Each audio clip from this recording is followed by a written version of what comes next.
S'il veut pas aller dans le gouvernement, il y va pas, il prend la voiture, il remonte sur les mots. Cyril, ça m'énerve. Mais tu mets trop ça m'énerve. Alors.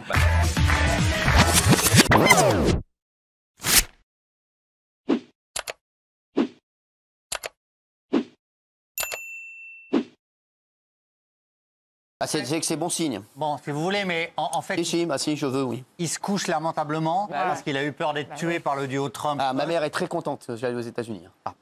Bah oui, forcément. Je ne savais pas, elle l'apprend. Elle l'apprend. Elle devrait vous accompagner, il faut la prendre avec vous. Ça peut être sympa. Allez.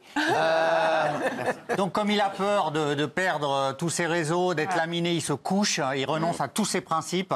Et c'est pas bien, quoi, parce que ce qu'il avait fait, c'était une évolution. Et là, il revient en arrière. Il a même donné 1 million à Trump. Maintenant, je suis fan de Mark Zuckerberg. Ah oui. Voilà, je suis vraiment fan de lui. Vraiment, il peut compter sur moi. Voilà, je le verrai. Je parlerai de vous, Gilles Verdez. Oh non, non. Ah, voilà, merci. Non, on a eu Gilles, franchement. Non, moi, c'est sur autre chose. Donc, mais c'est sur le même sujet. Mais c'est... en fait, les grandes plateformes numériques ont légalement une obligation sur le fait de ne pas faciliter la propagation de fausses nouvelles. Je ne parle pas d'opinion, là, je parle de fausses informations. Et aussi tout ce qui pourrait être insulte ou message de haine. Indépendamment encore des opinions des uns et des autres, hein, ce n'est pas mon sujet.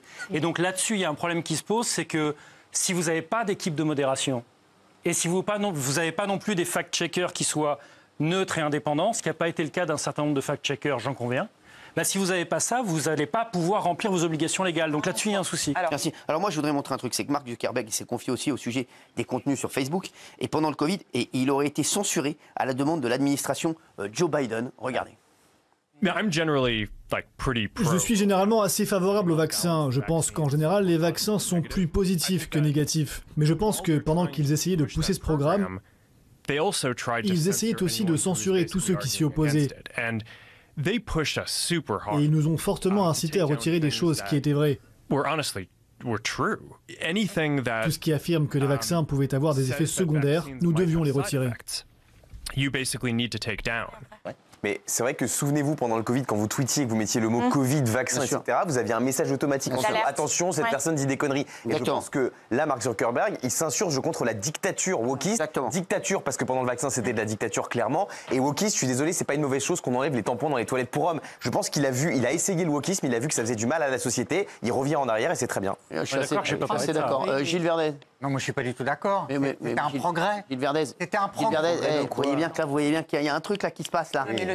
C'est maintenant qu'il faut prendre le avant de liberté. Vous voyez bien Gilles Verdez que vous êtes à la ramasse. Vous voyez bien. Sur mes valeurs, ça me dérange pas. Mais vous voyez bien. Je vais pas changer de valeur. Mais vous le voyez bien. Mais ça m'est égal. Ah oui. Je vais pas changer de valeur parce que ce serait une mode de changer de valeur et que mes valeurs. Mais personne n'a dit ça. Bah si, vous me dites, vous voyez bien que... Je vois bien qu'il y a un mouvement conservateur, mais moi je suis désolé. Pas conservateur. Non, c'est pas conservateur, au contraire, c'est un vent de liberté. Ah, bien sûr, c'est un vent de liberté. Ah bah oui. Un vent de liberté. Mais toi, il n'aime pas la liberté, lui. Bien sûr. Elle est où Fatou d'ailleurs? Elle est où? Pardon? Elle est où Fatou? Non, le relâchement sur les fake news, c'est un problème. Quel est le rapport? Elle est où Fatou? Quel est le rapport? Elle est où Fatou? Quel est le rapport? Elle est libre. Et Fatou? Elle est pas loin. Elle est au Sénégal. Ouais, elle revient là. Elle est pas loin. Qu'est-ce qu'il y a l'autre con arrive là? Tu te regardes pas?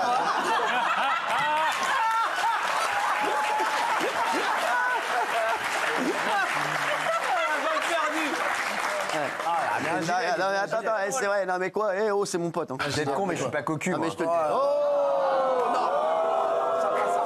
Et c'est pas. Non, et c'est pas encore vérifié. Merci. T'es bien. Vous voyez qu'il faut vérifier les informations. Alors je vais vous dire, les mecs comme lui, qui disent je suis pas cocu, je vais vous dire, les mecs, il faut arrêter. On peut pas savoir. On peut pas savoir. C'est vrai. On peut pas, les mecs, on peut pas savoir. Sachez-le, on peut pas savoir. Même Gilles Verdez, peut-être que c'est lui qui trompe Fatou, alors qu'on le sait pas. Bah c'est vrai. Qu'est-ce qu'on en sait? On parle de Zuckerberg. Pourquoi on parle de Fatou là? Quel est le lien?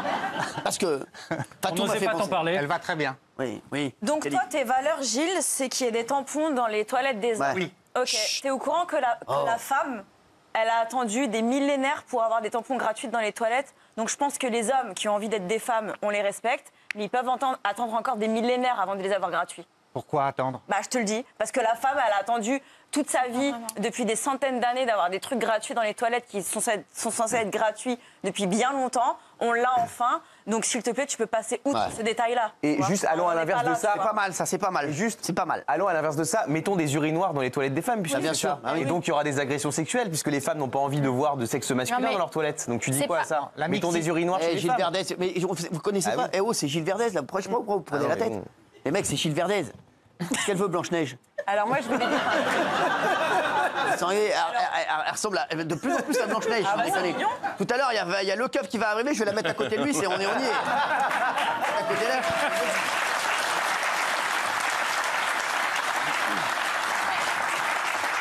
Alors, Blanche-Neige s'étonne de la naïveté de Guillaume Janton.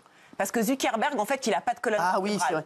Elle aime pas. C'est un opportuniste. Alors, vous savez quoi? J'espère vraiment que vous serez vous n'aurez pas de colonne vertébrale comme Mark Zuckerberg. Hein. Non mais parce que franchement, c'est un génie. C'est un génie. Non mais c'est un génie, Mark Zuckerberg. Moi, Marc, si tu nous regardes, c'est pas un génie invertébré. Non mais Marc, est-ce qu'on peut quand même un tout petit peu analyser We see us et un peu analyser. Oh, je parle avec des potes là. Oh.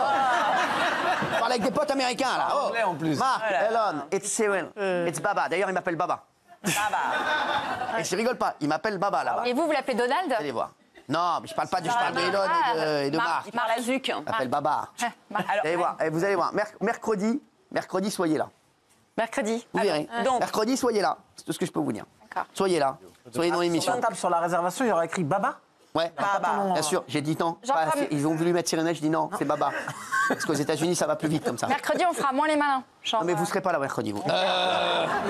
Et Naïm doit revenir là. Agréable, vraiment. Ça fait plaisir de venir. Hein. Oh, ça va, on rigole. Ouais. Non, j'aime pas. Mais Blanche-Neige, je voulais dire un truc intéressant. Mais ça, je n'y crois pas. Non, mais vous savez pourquoi il fait une danse du ventre et pourquoi il drague à ce point-là Trump? Bien sûr.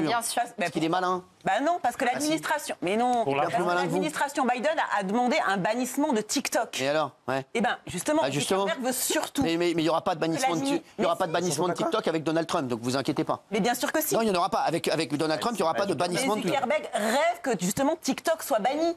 Parce que pour lui, c'est une embellie. Ça veut dire que les actions Meta vont exploser. Ils le feront pas. Eh ben vous verrez. Croyez-moi, ils le feront pas. Vous verrez qu'ils le feront pas. C'est vrai en fait. Non, c'est vrai. Donald Trump a même demandé à la Cour suprême de ralentir l'application de bannissement de TikTok. Mais elle connaît mieux Donald Trump que moi. Elle connaît mieux Nasser El-Khalafi que moi. Elle connaît mieux Donald Trump que moi. Elle connaît tout le monde mieux que moi. Elle sans rigoler. Non mais c'est un génie. Et Mark Zuckerberg se méfie de Trump parce que Trump a dit à l'époque. Parce que moi, elle me croit pas. Tu peux lui dire. Sans déconner, c'est vrai. Non mais c'est bon. Non mais je te dis qu'il n'enlèvera pas TikTok, Donald Trump. Je le sais. Il avait banni Trump de Facebook. Et Trump, il y en a pas un préjudice. Oui, mais là tu changes. Tu mets deux idées parfois. Les deux idées à la fois. Les deux. TikTok, il n'enlèvera pas. À la Cour suprême. Pas du tout. Il veut juste se rabibocher avec Trump et avec Elon Musk. Non mais est-ce que vous avez vu la mauvaise foi de cette meuf? Non mais la mauvaise foi de cette meuf qui donne une mauvaise info sur TikTok et qui donne une autre info après qui dit non mais il drague Trump. Bien sûr qu'il drague Trump. Tout le monde drague Trump. Il est pas débile. Il est pas débile. Tu connais un mec qui drague pas Trump? Ça veut dire qu'il a pas de conviction. Mais tu connais un mec qui drague pas Trump? Ouais, c'est bon. Et Trump l'a taquiné d'ailleurs, gentiment en disant c'est peut-être mon élection, ça a peut-être changé un peu. Ah bah bien sûr. Ah oui. Donc c'est comme Barack Obama. Hein. Il pouvait pas blairer Trump. Il s'est retrouvé assis à côté de lui. Il a raconté ses vacances à Punta Cana. Hein. On s'est jamais dit. Enfin, pas moi, hein, entre vous. Bien. Parce que moi, si je devais vous dire des choses que je vous ai jamais dites, ça va vous secouer un peu. Raymond, vous aviez un petit coup de gueule juste avant qu'on parle du débat de vous. C'est même pas un petit, c'est un gros, parce qu'on apprend là que 22% des Français sont dans le rouge dès le 16 du mois. On passe à 35% si des Français ont des enfants. Donc le pouvoir d'achat, il continue à baisser de jour en jour. Donc ça, c'est même pas un petit coup de gueule, c'est un gros coup de gueule. Et je me suis amusé, moi, à regarder un peu avec le SMIC ce qu'on peut faire. Et je me suis dit déjà, on est sur des loyers en moyenne en France à 700 €. Vous mettez l'électricité, le gaz, l'essence, le transport, l'assurance pour la maison, Internet, un impôt sur le revenu si vous avez un impôt sur le revenu, les courses du mois, une mutuelle, vous êtes plombé. Ça veut dire que vous êtes déjà plombé quand on parle de pouvoir d'achat et on essaye de comprendre pourquoi 22% sont déjà dans le rouge. Si tu prends un SMIC à 1450 balles, il va te rester 150, 200 € à la fin. C'est-à-dire que 5 jours, 5 € par jour. 5 € par jour. Qui peut vivre avec 5 € par jour? Et là, on parle d'un mec qui est au SMIC tout seul, qui habite dans un appartement à 700 balles de loyer. Donc, on continue à creuser, on va trouver du pétrole. Et on se dit que là, le mec, s'il se fait une sortie avec quelqu'un, il va au restaurant, 30 €, c'est fini, il ne sort plus pendant 8 jours, le mec. Il ne sort plus pendant 8 jours. Et de l'autre côté, on a des mecs, il faut faire des efforts. Ils achètent des fauteuils à l'Élysée, à 35 000 au Sénat. Les fauteuils à 35 000, on en apprend tous les jours. Un fauteuil à 35 000 euros. 40. Bon, ouais, 35, 40. C'est-à-dire que même nous, dans le public, si on cherche à acheter un fauteuil à 35 000, on ne va pas le trouver. On va dire, on va l'acheter où le fauteuil? Moi, j'ai trouvé des fauteuils à 800 euros. Très, très bien. Ils pouvaient s'asseoir dessus, ils faisaient l'année. Et au bout d'un an, on lui en donne un autre si ça ne va pas. Donc, tu vois, ça me saoule un peu. C'est vraiment un gros coup de gueule parce qu'on a un problème avec les loyers, on a un problème avec les courses. Je vous parlais du gruyère. Je vais changer. On arrête avec le gruyère. Le beurre. Le beurre. 10 euros le kilo, le beurre. Le beurre, 10 euros le kilo. C'est plus le gruyère maintenant. Une plaquette de beurre, c'est 3,20 euros. Vous croyez que les gens ils vont y arriver? Et de l'autre côté, tout le monde se gave avec des trucs, des fonctions. On parlait de Repsamen, 25 000 euros par mois. Alors, c'est vraiment un gros coup de gueule parce que ça va pas aller en s'arrangeant en fait. C'est vrai, non, mais il a raison. On peut l'applaudir.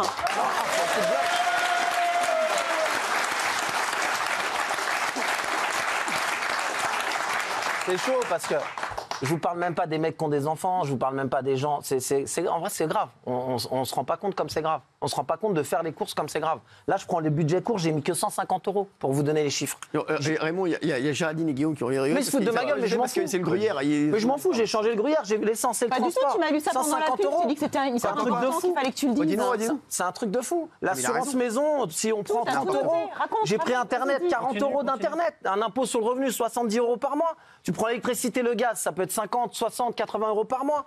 C'est une folie. En plus à minima. C'est une folie, j'ai pris au minima. La consommation des courses, j'ai pris un mec qui dépense entre 150 et 200 euros par mois. C'est vraiment minimaliste. Et t'arrives à 1300, c'est minimaliste, 150 balles. Et t'arrives déjà à 1300. C'est catastrophique. C'est-à-dire qu'à la fin, le mec, j'ai pas parlé d'habitude. Et les politiques, ils pensent qu'il y a une seule chose, ils nous disent on va quitter X, mais qu'est-ce qu'on en a foutre en fait? Mais les politiques, je vais te donner l'exemple. Regarde, je vais te donner. C'est incroyable, ça qui est incroyable. Ouais, les mecs, bon, on quitte X. Mais c'est ça, c'est ce qu'on disait hier soir finalement. C'est la République des petites phrases ou des petits. Ça des petites phrases. Et peut-être qu'on pourrait substituer aux petites phrases des grandes actions. Ça serait mal à personne. Ah bah ça serait bien, oui, parce que là, franchement, et je le dis, on le dit toujours, l'important, c'est de remettre l'argent dans les poches des Français, c'est le pouvoir d'achat. Oui. Mais ça, bizarrement, je sais pas, j'en entends jamais parler. Non. Les mecs s'en foutent totalement, ils parlent de tout. Sauf de ça. Les courses et le loyer. Tu vois, regarde encore une connerie que j'ai vue, parce que c'est un vrai coup de gueule. Tu me dis que moi, je le prends vraiment à cœur, ce truc-là. On m'a toujours dit que l'électricité, c'est indexé sur le gaz. C'est vrai ou pas? L'électricité, elle a baissé, là. Mais qui c'est qui annonce que le gaz, il baisse? Puisque c'est pareil, c'est indexé. Ou je suis totalement débile, mais il faudrait qu'un homme politique nous dise le gaz va baisser aussi. Bien sûr. Ou alors je suis débile. Mais il faut nous dire les trucs comme ça, il faut nous remettre de l'argent, il faut nous redonner de l'argent. L'électricité va baisser, mais pas pour tout le monde. Comment c'est possible que l'électricité baisse pas pour tout le monde? Pendant 3 ans, on nous a dit c'est l'Ukraine, tout le monde va payer plus cher. Et là, maintenant que l'électricité baisse, on dit mais attention, pas chez tout le monde. Mais vous allez nous prendre pour des cons combien de temps? Nous, pendant 3 ans, vous nous avez dit on va vous prendre plus, serrez-vous les coudes, les boulangers, etc. Et là, maintenant, on dit bonne nouvelle, l'électricité, ça baisse, mais pas pour tout le monde. Pourquoi c'est jamais pas pour tout le monde? Ça augmente pour tout le monde, ça baisse pour tout le monde. C'est facile à comprendre, en fait. Je sais pas, pas été à l'école assez longtemps. Non, mais c'est un délire, un vrai délire.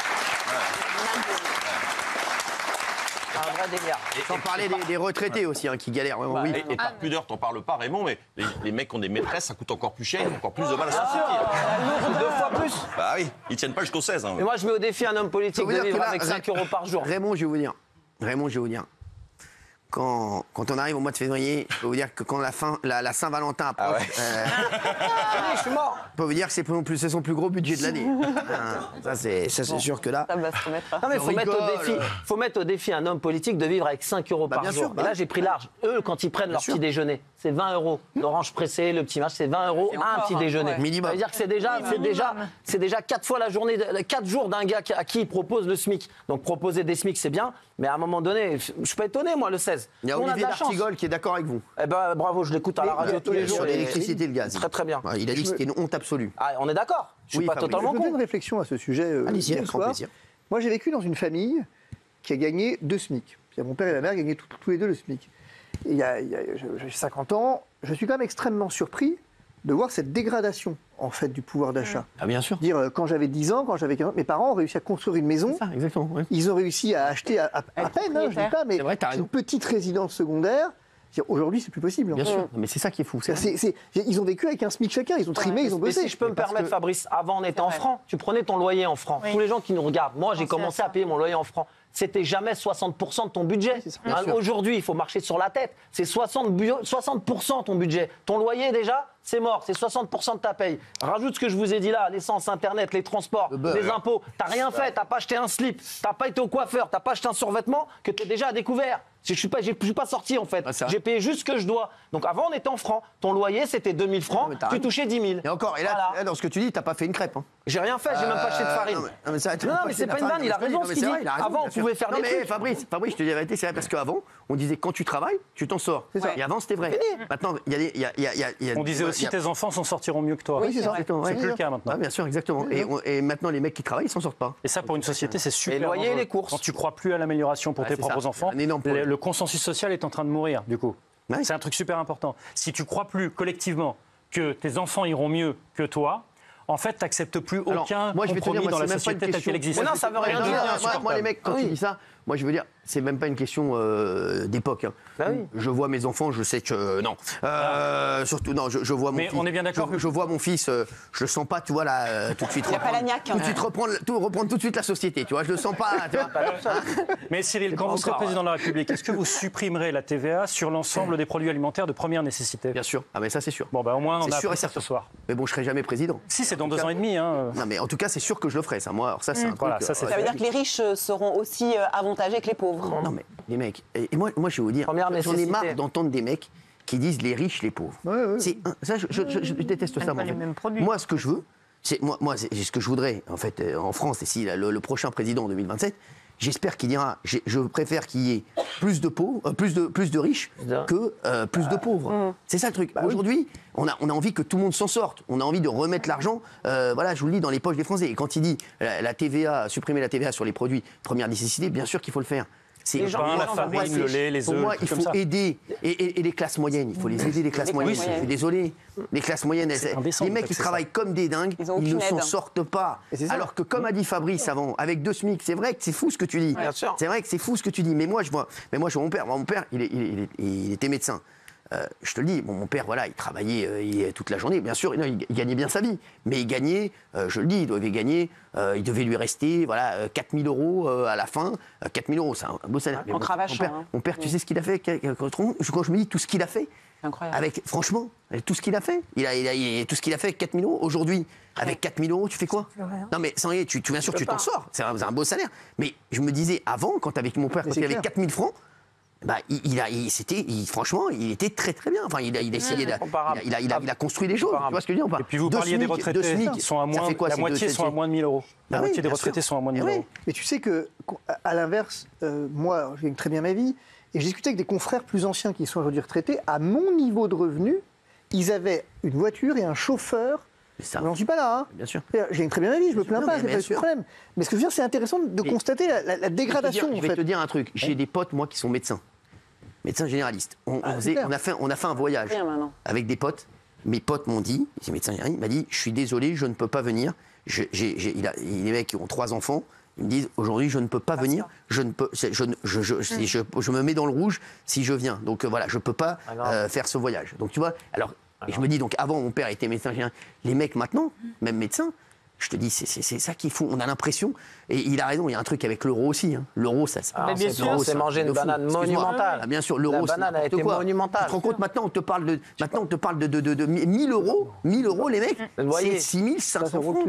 6 500 francs. Tu te rends compte ce que c'était? Avant, t'empruntais à 4 500 francs.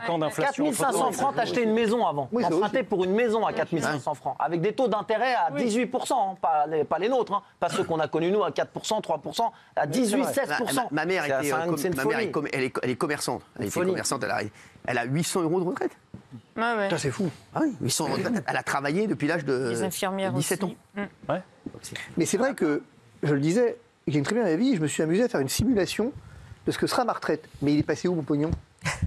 Elles sont passées où, mes cotisations? Comment j'explique de perdre quasiment 60%, 65% de ce que je gagne actuellement, alors que je passe ma vie à cotiser, à être pompé sauf que je gagne. Moi, j'adorerais passer ma vie à être pompé. Tu veux? Non, mais là, il y a consensus là-dessus. Non, mais Fabrice, je vais te dire un autre truc. Nous, voilà, moi, je le dis à chaque fois, j'aimerais je suis très content de payer beaucoup d'impôts. Mais j'aimerais que ça serve, j'aimerais voir des Français qui me disent mes impôts, ils ont servi à quelque chose. Bah, bien sûr, qu'il y ait une police avec des moyens, qu'il y ait des hôpitaux avec des moyens, qu'il y ait de l'école avec des moyens. Avec plaisir, on veut bien payer tout ce qu'ils veulent. La santé, bien sûr, franchement. Mais quand tu vois l'état du pays, tu te dis mais je paye pourquoi? À la limite, moi, vous savez quoi? Moi, j'ai envie de faire un truc aussi. Moi, j'aurais aimé que les plus aisés, on dit à chaque fois, parce que l'impôt, moi, je trouve qu'on voit pas où il est. Moi, j'aurais donné une partie de l'impôt aussi pour aider des personnes qui sont, qui ont du mal à boucler les fins de mois. Un espèce de truc, un espèce de coup de pouce, tu vois. Oui, mais Cyril, des gens qui travaillent, qui ne sortent pas. C'est super. Pas comme tu dis. C'est super, Cyril, mais les gens ne veulent pas qu'on les aide. Les gens, ils veulent vivre de leur travail. C'est ça qu'ils veulent, les gens. Non, mais je te parle les aider. C'est-à-dire que c'est pas toi de le faire. Oui, mais je te dis, parce que moi, je préfère savoir que mes impôts permettent à des familles de mieux vivre et de pouvoir vivre décemment, plutôt que de ne pas savoir où ils vont. Mais ils achètent des fauteuils. On te dit où ils vont, ils achètent des fauteuils pour le Sénat. On te dit où ils vont. On te dit, mais vous écoutez pas. Vous écoutez pas. On vous dit où va l'argent. Le plateau repas de Gérard Larcher, je ne sais pas si vous avez vu les images, c'est assez impressionnant aussi. Ah ouais, c'est vrai? Ah oui, c'est pas 20 €. Hein. Non. J'ai pas vu. Et on a actuellement un jeune homme qui s'appelle Yakov, qui est actuellement en duplex aux États-Unis, dans la résidence, dans la résidence de Mar-a-Lago, en duplex. Bonsoir, comment ça va, Yakov? Ça va, Cyril, tu vas bien? Ça va bien, et vous? Ça va bien, vous allez bien? Ça va super bien. Voilà, Vous êtes où, là? Je te montre. On est à Mar-a-Lago, dans la maison de Donald Trump. Donc, incroyable. On est dans la résidence de Donald Trump. C'est une première mondiale. Hein. Aucun média n'a le droit d'entrer ici. Personne ne rentre ici. Le seul qui vient ici, c'est toi, Cyril. Merci. Voilà. Bienvenue à Mar-a-Lago. Alors, c'est incroyable, hein, pour les téléspectateurs, c'est un truc de fou. Alors, Yakov, vous allez nous faire un peu visiter. Il y a Donald Trump, il est là, Donald Trump, ou pas? Alors, il arrive incessamment sous peu. Je vais te montrer, il y a toute la sécurité là qui se pousse à droite. C'est incroyable. Ici, c'est la salle de conférence. C'est là où tous les meetings sont faits par Trump. Et là, elle est vide. Et il va arriver. Donc là, c'est l'appartement de Donald Trump, là, le premier à droite que tu vois. C'est son appartement directement. C'est pas Viviane Taïeb qui vient de passer. C'est pas Josiane Zerbib. Voilà. Oui, d'accord. Voilà. Et c'est très beau en tout cas. Ouais, c'est magnifique. Comme tu peux voir, il y a une sécurité incroyable. Ah oui, c'est normal. Le plus sécurisé au monde. Mais au monde. Alors ça va se passer là le 18 février, parce que qu'est-ce qui va se passer le 18 février, Yakov? Alors le 18 février, on sera dans cette salle, donc dans la ballroom. Et donc, bon, ça fait plusieurs semaines qu'on essaye de te faire venir ici. C'est vrai que ça fait plusieurs semaines qu'ils essaient de me faire venir. Oui. Qui est cette meuf là? Charo, là. Alors, Yakov, vous êtes toujours là, Yakov? Ouais. Oh, je suis là. Donc là, vous pouvez voir, il y a l'entrée de la ballroom. C'est la vidéo, on voit Trump. Là, c'est les voitures qui arrivent. Donc c'est ici que ça se passe. Ici, donc il y a nos bureaux. Et là, on est en plein dans la maison de Donald Trump. Là, c'est le jardin. Et devant, voilà. Devant, vous avez Mar-a-Lago. Donc là, on est en plein dans la résidence de Donald Trump, au plus proche du pouvoir américain. Dans 3 jours à peine, tout le monde quitte Mar-a-Lago pour rejoindre Washington, parce que Donald Trump va prêter serment et devenir le 47e président des États-Unis d'Amérique. Alors, Yakov, justement, qu'est-ce qui va se passer donc le 18 février? C'est quoi comme fête? Écoute, en fait, depuis plusieurs semaines, depuis l'élection de Trump, toutes les semaines, il y a des soirées qui sont organisées dans la ballroom où Trump rencontre pas mal de personnes, et il y a des soirées qui sont organisées. Et la première soirée qui va avoir lieu, donc après que Trump ait prêté serment et soit devenu président, ce sera le 18 février. C'est la première date où Trump revient à Washington, à Mar-a-Lago, depuis Washington. Donc c'est le premier jour où il revient. Et comme il va être là, et il y aura énormément de monde, il faut que tu saches que depuis l'élection, Elon Musk est là à toutes les soirées. Il n'a raté aucune soirée. Que ce soit et il s'annonce jamais. Il est jamais annoncé, hein, Elon Musk. Il s'annonce jamais dans les soirées. Voilà. Exactement. Ouais, si tu annonces Elon Musk dans une soirée, c'est. Alors, il est là chaque soirée. Alors justement, il y a des gens qui ont dit que j'avais payé $100 000 pour venir à cette soirée. C'est quoi cette histoire? Des donateurs? Oui. Ils te connaissent très très mal, je pense. Oui, c'est vrai. Non, t'es invité d'honneur, Cyril. C'est les proches de Trump et donc au plus haut niveau. On demande à avoir des personnalités un peu de partout. Par exemple, moi, c'est un peu mon rôle. J'apporte des gens ici à Mar-a-Lago. Je prépare les réunions et je les présente après à la présidence, au bureau du président, etc., ou à ses plus proches collaborateurs pour plusieurs projets, etc. Et il se trouve que tu fais partie des noms qui étaient dans la liste. Et donc ça fait plusieurs semaines qu'on est en contact par rapport à ta venue à Mar-a-Lago. Très bien. Alors, qu'est-ce qui va se passer? Mais il va se passer pourquoi pour moi là-bas? Qui va venir me chercher à l'aéroport? Parce que... Non, mais c'est vrai, je demande, les gars, parce que moi, je vais arriver, je prends quoi? Je prends un taxi, je dis Mar-a-Lago, je fais quoi, moi, les gars? Non, mais sans rien, je prends quoi? Il n'y a pas une... Y a quoi? Invité d'honneur à Mar-a-Lago, ça veut dire que je viens te chercher directement sur le tarmac avec la sécurité, avec la police de Miami. On vient te chercher sur le tarmac de l'aéroport, on te met dans un hélicoptère et on te fait atterrir directement ici à Mar-a-Lago. Et on était escorté par la police tout le chemin. Dès qu'on sort dans Miami ou dans Palm Beach, t'es escorté. Moi, je vais venir alors. Je vais passer, je vais quand même faire un tour quand même. Hein. Alors, juste, on va, Yakov, Safa, vous faites quoi pour Donald Trump en fait? C'est ça en fait. Moi, je suis proche, ami, je travaille un peu ici, etc. On donne des conseils, on essaye d'apporter notre lecture de plusieurs événements, de plusieurs choses qui se passent. Et là, depuis plusieurs semaines, depuis en fait qu'on a fini la campagne, depuis qu'on a eu l'élection, ce qu'on fait, c'est qu'il y a énormément de gens qui veulent rencontrer le président. Il y a le président et les équipes présidentielles qui veulent rencontrer des gens, qui veulent rencontrer des entrepreneurs, qui veulent rencontrer des politiques, qui veulent rencontrer des gens influents dans le monde. Et donc, on les fait venir à Mar-a-Lago, on prépare les rendez-vous en amont avec eux, on se déplace, on les ramène jusqu'à Mar-a-lago, ils obtiennent le rendez-vous avec le président et voilà. Et après, on attend. Très bien. Et c'est Elon Musk qui chapeaute tout ça. Il y a une petite polémique parce que Elon Musk et Donald Trump, on dit qu'Elon Musk il soutient certains candidats en Europe. Est-ce qu'ils vont soutenir un candidat en France pour 2027? Je sais qu'il y a Éric Zemmour qui vient le 20 janvier, je crois, avec Sarah Knafo. Hein. Écoute, j'ai entendu qu'il y a Éric Zemmour qui vient avec Sarah Knafo. Après, le seul dont après, c'est ce que je sais, hein, mais le seul qu'on attend pour l'instant à Mar-a-Lago, directement avec Donald Trump et Elon Musk, c'est toi. Non, mais donc, moi, tu le sais, ça fait plusieurs semaines qu'on se parle. Ça pousse pas quand même. Ça va, il y a d'autres gens quand même. Pour l'instant, on attend de te parler pour se placer sur plusieurs choses en Europe et surtout en France. Il y a la télé en plus de Twitter qui va arriver. Et c'est ça, il y a la télé Twitter. Après, on a plusieurs projets. Hein. Je dis pas que c'est forcément politique, il y a plusieurs projets. Très bien. Mais c'est vrai qu'on attend ce rendez-vous avec impatience et on va voir ce que ça donne. Merci Yakov, en tout cas, merci. Et merci de cette visite. Hein. Merci à lui, merci. Yakov, merci beaucoup. Merci à vous. Merci Yakov, merci beaucoup. Merci. C'est beau, c'est beau. Merci Yakov, et merci d'être là. Merci. Voilà, donc non, je vais pas payer du tout 100 000 $. Hein, voilà. Vous n'avez jamais vu ça, hein? Faut pas rien. C'est vrai que franchement, c'est incroyable. Hein. Non, la vérité, vous trouvez pas que c'est incroyable? Dans le cœur du réacteur. Un bon petit repérage. Oui, est-ce qu'on peut le rappeler et lui demander qu'il rentre dans la maison?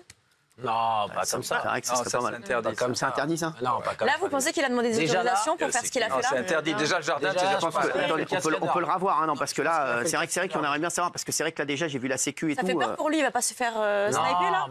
Il a dû demander. Non, mais c'est pas un mec qui les connaît pas, je pense qu'il reste pas vrai. Je pense qu'ils doivent le connaître. J'espère que c'est pas le traiteur. Non, c'est le traiteur, je pense que c'est le traiteur.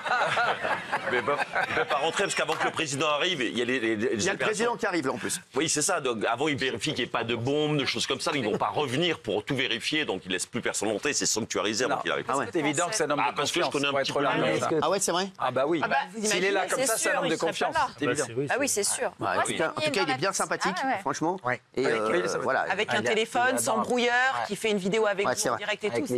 Non, c'est fort. Franchement, c'était une ça veut dire qu'il faut accepter d'être filmé comme ça, c'est chouette. Exactement. En tout cas, la résidence est belle. Ah oui, magnifique. Je pense que je vais faire une offre. Non, mais moi, je savais. Non, mais le truc est fou. Donald Trump et Elon Musk, pour moi, c'est mon rêve. Hélicoptère et tout. On va voir. Vous l'estimez à combien la maison? Quoi? Vous l'estimez à combien la maison? Je sais pas, mais on n'a pas tout vu là. En tout cas, c'est juste incroyable. Oui. Il peut te faire visiter, ils me disent. Ils peuvent me faire visiter. Oui, alors est-ce qu'on peut le reprendre? Il est de retour. Yakov, parce qu'il y a des gens. Yakov, pouvez nous faire visiter un peu ou bien ça va être compliqué? Dites-nous la vérité. Je vais essayer de te faire visiter un maximum. Après, incroyable. Il y a un mec qui va rentrer en toboggan. On dirait qu'il est au Macumba. Non, mais j'adore, moi, Donald Trump et Elon Musk, franchement. Là, c'est directement. C'est incroyable. La présidente. Ah ouais, c'est fort. Non, mais frère. C'est pas Gilles Bérébi, lui? C'est beau. Trop de risques. Merci Yakov, prends pas trop de risques. Non, t'en fais pas, il n'y a aucun problème. On a dit ça, il y a de la sécu partout quand même. Il y a de la sécu partout, les mecs. Non, mais c'est incroyable, franchement, c'est fort. T'expliques qu'il y a vraiment de la sécu partout. Bon, bah très bien. Vas-y, salut Yakov. Et il arrive quand? Donald Trump arrive bientôt, le président? Il est en train de te foutre dehors, lui. Une dizaine de minutes, je vais essayer de t'avoir une vidéo. D'accord. Bon, et voilà. Et de toute façon, toi, on t'attend. Elon, il t'attend. Leka, Mus, tout le monde, on t'attend. Le 18 février, à Mar-a-Lago, et tu verras tout ça en vrai. On est super heureux de te recevoir. Merci Jacob. Merci beaucoup, Jacob, d'avoir été avec nous en duplex en direct. La maison, il a acheté. Donc, il a dit, moi, je ne respecte pas le RN, donc c'est quand même... Voilà. Jordan Bardella a réagi. Le socialiste François Rebsamen déclare ce soir respecter tous les mouvements politiques sauf le RN. François Bayrou devrait rapidement rappeler à son ministre que le respect dû aux 11 millions de Français électeurs du Rassemblement national est l'une de nos principales exigences. Et l'insulte à leur égard, une ligne rouge qu'il vaut mieux ne pas franchir lorsque l'on fait partie d'un gouvernement minoritaire. Bon, c'est vrai que c'est pas... voilà. C'est vrai qu'il a raison. Tactiquement, c'est quand même pas bien joué du tout, cette affaire. Jean-Michel Maire. Non, puis d'ailleurs, c'est la lâcheté du gars qui dit « je déteste les gens du Rassemblement national », sauf ceux de ma ville, bien sûr, que je rencontre. Comme ça, le mec comme ça, il ne veut pas d'emmerde. C'est d'une lâcheté incroyable. Tout le monde est respectable. De toute façon, tu peux combattre certaines idées, mais les gens qui les défendent avec conviction, avec courage, et pour le bien, pense-t-il, pour le bien du pays, c'est des gens respectables quoi qu'il arrive. Moi, je respecte tout le monde, y compris les gens de l'extrême gauche. Voilà. Je suis pas d'accord avec eux, mais je les respecte. Parce que François Bayrou, il a précisément relativement ménagé Marine Le Pen jusqu'à présent. Donc, c'est très très con comme attitude. Oui. Patricia. Alors, non, en fait, moi, je ne suis pas choquée parce qu'en fait, ça ne m'étonne pas, parce que ce sont des arguments lamentables et qu'on a une gauche, en fait, qui n'arrive toujours pas à comprendre et qui n'arrive pas dans son logiciel, qui fait de la vieille politique avec des vieux arguments, avec une vieille stratégie. Et en fait, il y a un truc chez lui, une sorte de... je sais pas, de schizophrénie avec d'un côté, bon, je suis allée dans ce gouvernement, mais en même temps, je me bouche un peu le nez. Si jamais on a besoin du RN, oulala, c'est sale et tout ça. Donc en fait, c'est ridicule, c'est lamentable. On n'y arrivera pas. Il n'y arrivera pas. Il y avait la jurisprudence Antoine Armand lors du dernier gouvernement, l'éphémère ministre de l'économie, qui avait dit aussi, moi, je parle avec tout le monde. Enfin, ceux de l'arc républicain, sous-entendu, je ne veux surtout pas parler aux gens du Rassemblement national. En fait, ils ne comprennent pas. Et c'est incroyable de ne pas comprendre, décennie après décennie, d'avoir toujours les mêmes arguments totalement ridicules et fallacieux. Et ça me désole. Et en fait, non, je ne suis pas choquée parce qu'en fait, je sais très bien que cette gauche est complètement empêtrée dans cette sorte de lubie comme ça, où surtout, il ne faut pas parler au Rassemblement national. Voilà, c'est tout. C'est nul. Oui, Gilles. Moi, je suis choqué pour plein de raisons. D'abord... c'est tellement stupide qu'il a été rembarré. La porte-parole du gouvernement a dit c'est pas le point de vue du gouvernement. Il a été obligé de rectifier lui-même en disant ah non, je parle des idées, tellement il était ridicule.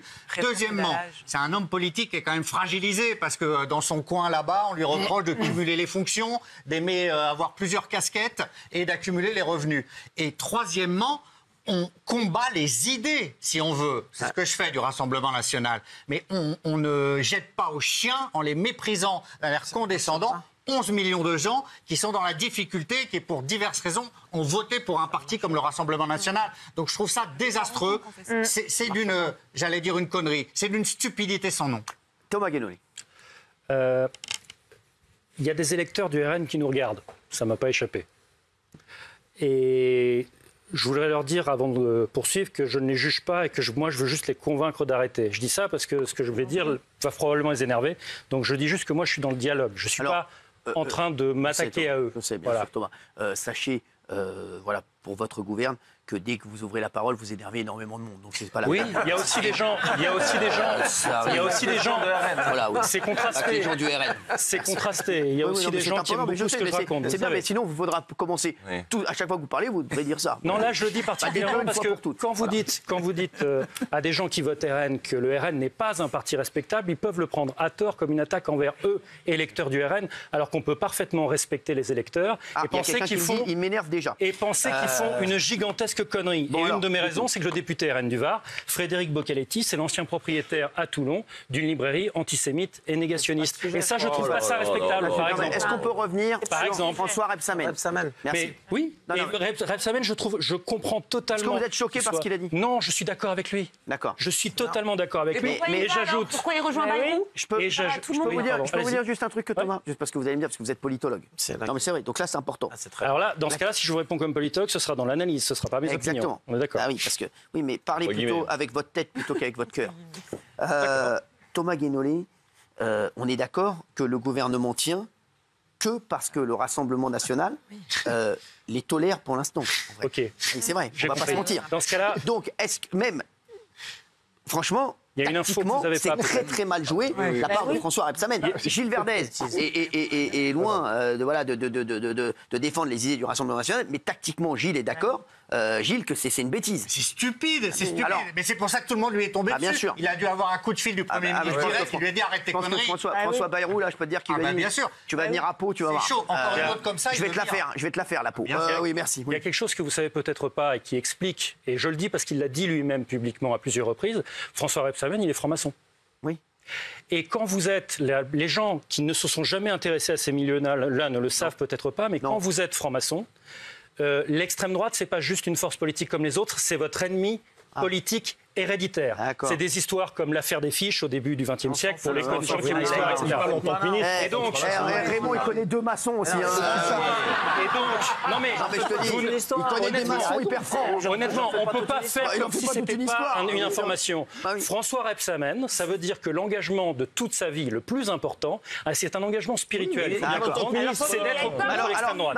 Alors moi, je suis d'accord. Alors il n'y va pas. Alors je vais t'expliquer quelque chose. Alors parce que parfois, il y a des sujets, il y a des combats sur lesquels on ne peut pas transiger. Et il est dans ce cas-là. Écoute, laisse-moi parler parce que là, tu dis des bêtises, Thomas. Non, je décris. Non, en fait, tu dis des vérités, mais qui vont le mettre dans la merde encore plus. Non, c'est François Rebsamen, qu'est-ce que ça veut dire? Ça veut dire que François Rebsamen, il a un combat de toute une vie, c'est le Rassemblement national. Mais il va quand même à la soupe quand on l'appelle pour être ministre, alors que c'est le Rassemblement national qui dit ah oui, je veux bien que François Rebsamen soit ministre, parce que crois pas, Marine Le Pen, elle dit oui, lui c'est bon, lui non, lui il sort, non, Xavier Bertrand, non, j'en veux pas, ouais, Rebsamen, d'accord, allez, je veux bien celui-là, un ministre de gauche, allez, je veux bien Rebsamen. Donc, il est là pour aller être ministre et pour prendre pour avoir le chauffeur, le cuisinier, tout ça, pour dire ah bah tiens, je suis revenu ministre, mais par contre, et là, ces idées contre le RN, il les oublie. Je suis là, les mecs, mais attention, quand même, parce qu'à mon avis, il a dû se prendre une volée de bois vert par ses potes, là, qui lui ont dit, ouais, comment ça se fait que tu as été dans ce gouvernement? Donc il s'est dit, tiens, demain j'ai une télé, demain j'ai BFM, je vais quand même faire une petite sortie, quand même, parce que là, sinon je vais en prendre plein la gueule. Donc là, je vais faire une petite sortie pour dire, moi, je parle à tout le monde sauf au RN. Donc voilà, donc le mec, en fait, c'est complètement contradictoire. Alors moi, j'aurais aimé que François Rebsamen dise, les gars, je reviendrai au gouvernement, mais quand le RN ne sera pas décisionnaire de qui est au gouvernement et qui ne l'est pas. On est d'accord, Fabrice? Absolument. Crachons dans la soupe. Je crois qu'il y a 2 choses. Non, mais Thomas, c'était très intéressant ce que tu as dit. Non, mais je dis, Thomas, c'était très intéressant ce qu'il a dit. Si, c'était très intéressant parce que ça nous a montré, en fait, le cheminement du gars. C'est un engagement profond, ça. Oui, mais profond, s'il a un engagement profond, il refuse le poste. J'explique. Si tu as un engagement profond, tu refuses le poste. Non, c'est pas la même chose que un gouvernement d'extrême droite. Tu as un engagement profond, mais tu vas quand même aller être ministre d'un gouvernement qui est tenu par l'extrême droite. Mais il tient grâce au RN, en fait. Il tient grâce au RN. Tu sais quoi, si demain Marine Le Pen appelle François Bayrou et lui dit écoute-moi bien, tu me le sors lui, tu me le sors tout de suite parce que sinon je vais mettre une motion de censure. Je peux te dire, il fait pas 2 jours. Il est dehors, donc il le sait très bien. Merci. Il y a 2 choses pour moi. La première, c'est que ça me saoule. Ça me saoule. Ça me saoule, ça me saoule et ça me saoule. Cette république des petites phrases. Cette république en permanence, effectivement. Encore une fois, est-ce que vous pourriez juste 2 minutes regarder l'état de la France? Bien sûr. Est-ce qu'on pourrait juste 15 secondes, le temps d'un arrêt sur image, regarder où en est la France et se demander si à un moment donné, on a un gouvernement qui tient, qu'est-ce qu'il est, devrait-il tenir, j'en sais rien.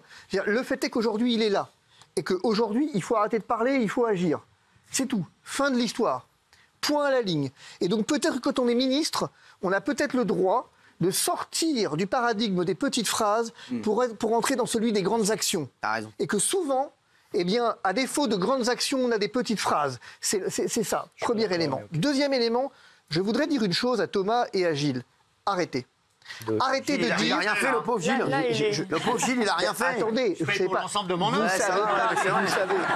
Le pauvre, il n'a rien fait. Il a oublié son passeport. Il devait partir au Sénégal. Il est comme un con ici. Si vous ne savez pas ce que je vais dire, donc si vous ne savez pas ce que je vais dire, c'est difficile de dire que j'ai tort. Le premier point, c'est de dire... Je vous entends parler des électeurs du RN en disant on n'a pas à les juger, machin. Comme si voter RN devenait quelque chose qui finalement était anormal, dont on devrait presque s'excuser, rougir. Non mais je vous juge pas, vous faites ce que vous voulez, mais quand même. Je vous rappelle quand même que le RN est un parti qui a toute sa légitimité, comme la France insoumise, dans la République française, parce que c'est le propre de la Constitution française. Et que ne vous en déplaise, on n'a pas à justifier les choix politiques qu'on fait, qu'ils soient à l'extrême gauche, à l'extrême centre ou à l'extrême droite.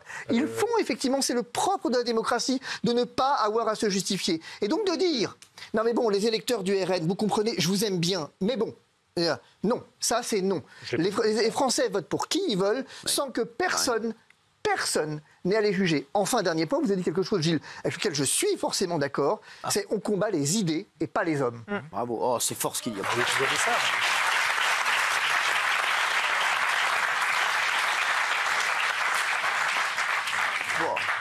Ah, j'ai pris une babouche dans la gueule. Et on les combat à la loyale. Ouais. À la loyale. Oui, qu'est-ce que... oui, non. Oui, attendez, je voulais juste Polska, parce que comme elle avait mis non. Ouais, j'ai mis non, donc pour moi... attendez. Merci, remettez votre nom, merci. Ça va les ongles? Ça va. Donc, respecter un parti politique, c'est pas obligatoire. Donc pour moi, à partir de là, il dit ce qu'il veut, tant qu'il n'appelle pas à interdire le parti. Voilà. D'accord. Enfin, moi, j'appelle à interdire le parti. Si vous croisez le capitaine Crochet, faites attention. Vous savez comment il est mort, le capitaine Crochet? Ouais. C'est gradé les couilles. Ça fait avancer, oui, ça fait rire, ça fait avancer le débat. Oui, Raymond, oui. Bah oui, Raymond, très vite. Moi, quand je vois des hommes politiques, je suis toujours en admiration depuis tout petit. Je me dis, c'est des hommes politiques, ils dirigent le pays, c'est eux qui nous portent, c'est grâce à eux. Nous, on a voté, maintenant, on a mis notre destin dans leurs mains. Et plus les années elles passent, là, ces dernières années, je vois des pitres, je vois des guignols, je vois des gens d'une bêtise, où je me dis, mais il y a tellement de gens de meilleure qualité que eux. Lui là, il dit, alors, je vous dis 11 millions, 13,5 millions aux élections. C'est pas 11 millions, c'est 13,5. Vous pouvez rajouter encore. Et moi, si j'étais un électeur du RN, si demain je votais RN, et que j'ai des gens comme ça qui se présentent devant moi et qui m'insultent et qui me disent je respecte pas, t'es qu'une merde, tu sers à rien, ou comme Thomas, je veux t'interdire. Je vais continuer à voter RN. Tu confonds le parti et les électeurs, tu fais exprès ou quoi? Je vais continuer à voter RN encore plus fort. Vous allez me donner la force nécessaire. Au lieu de combattre les idées, j'ai dit 50 fois, au lieu de combattre les idées, qu'est-ce que vous faites? Mais c'est de la merde, c'est de la merde. Il a oublié. Barnier, il a fait pareil. Hein. Barnier, il est arrivé, il a dit ouais, c'est moi qui commande. Marine Le Pen, elle a dit stop, il a dégagé.